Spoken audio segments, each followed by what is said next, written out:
మరణాతండి సహోదరులారా, బాగున్నారా? ప్రాణప్రియుడు యేసుక్రీస్తు ప్రభువారు నిరంతరము మనలను కనుపాప వలె కాచి కాపాడువారే ఉన్నారు. ఆయన నిద్రపోయేవారు కారు. మన నిమిత్తమై ఆయన ఈ లోకానికి వచ్చి తన పరిపూర్ణమైన ప్రేమను మనకు చూపించి నిత్య జీవాన్ని మనకు ప్రసాదించే నీతి సూర్యుడై ఉన్నారు. ఆయన పోలికలో ఉన్న మానవులను రక్షించుటయే ఆయన ఉద్దేశం. ప్రియ స్నేహితులారా, ప్రతి మానవుడు ఆశీర్వదించబడాలి. అయితే దేవుడు ఒక ఆశీర్వాదాన్ని మనకు చూపిస్తున్నారు. చూద్దాము లేఖనంలో.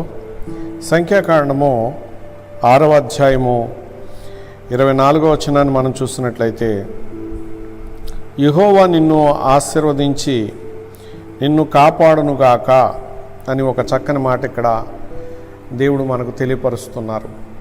యెహోవా నిన్ను ఆశీర్వదించి నిన్ను కాపాడునుగాక.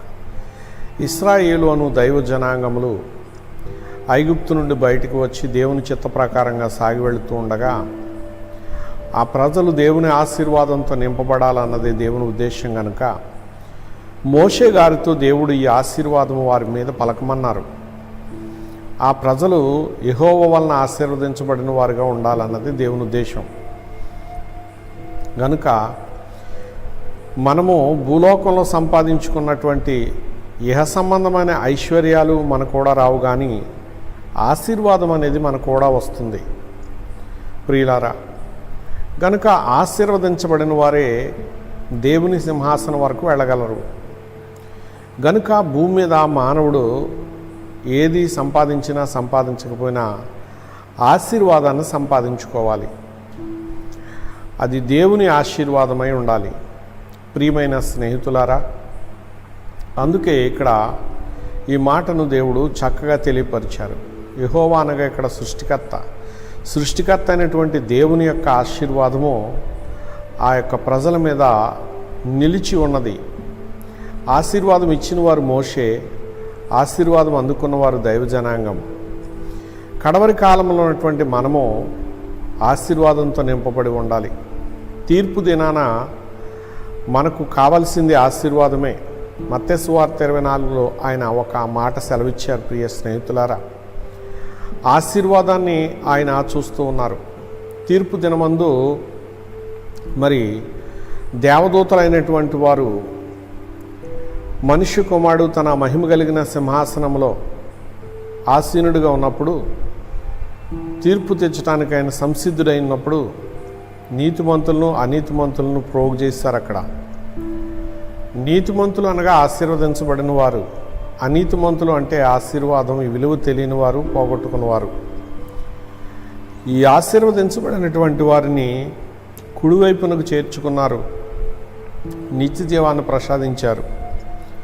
ఆశీర్వాదం లేని వారిని ఎడం వైపుకి చేర్చారు, అపవాదికి సిద్ధపరిచిన నరకాగ్నిలోనికి వారిని పంపించారు. ప్రియులారా, ఇక్కడ దేవుడు తీర్పు తీర్చింది ఆశీర్వాదాన్ని బట్టి. ఈ ఆశీర్వాదం ఎలా వచ్చింది అంటే క్రియలను బట్టి ఆశీర్వాదం వచ్చింది. అంటే సత్క్రియలు చేస్తే ఆశీర్వాదం, దుష్క్రియలు చేస్తే లేక ఏ విధమైనటువంటి సత్క్రియ చేయకపోవడం కూడా భయంకరమైన శాపమే.